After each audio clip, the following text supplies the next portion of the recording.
Bəzən haqq olduğun üçün təkəbbür insan içində. Ustad Şahabadi vardı, alimi deyir ki, haqq əhlinin təkəbbürü var, haqq olmağın, haqq yolunun yolcusu olmağın.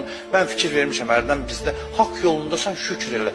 Haqq yolunda olan insanlarda bir bəla var, mən görmüşəm ki, cəmaata belə bir cür yuxarıdan aşağı baxır. Ay bədbəxtlər, ay biçarələr, yəni mən haqqı tapmışam falan. Haqqın təkəbbürü çox təhlükəlidir.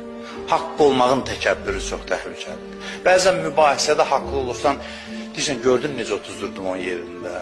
Olmaz elə eləmək. Haqq olduğu üçün möhtərəmdir. Sən haqlı olduğun üçün yox. Sən haqqı da özün üçün sevirsən. Sən mən haqq idin.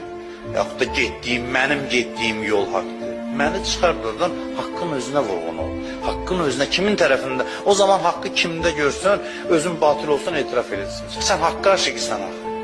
Bir haqqı sənə göstərəndə, özün səhv olanda yenə elə sevinəcəksən. Nəinki kimsə məğlub eləyəndə ancaq sevinəsən. Bəzən məğlub olanda da sevinəcəksən. Çünki sən haqqı axtarırsan. Görsün ki, o haqqdır, sən batil, hansısa bir mübahisədə. O zaman onun haqq olduğunu, onda haqqı tapdığın üçün sevinəcəksən. Çünki sən haqqı özün üçün sevmirsən. Haqqın özü üçün haqqı sevirsən. Bax, bu çox mühüm.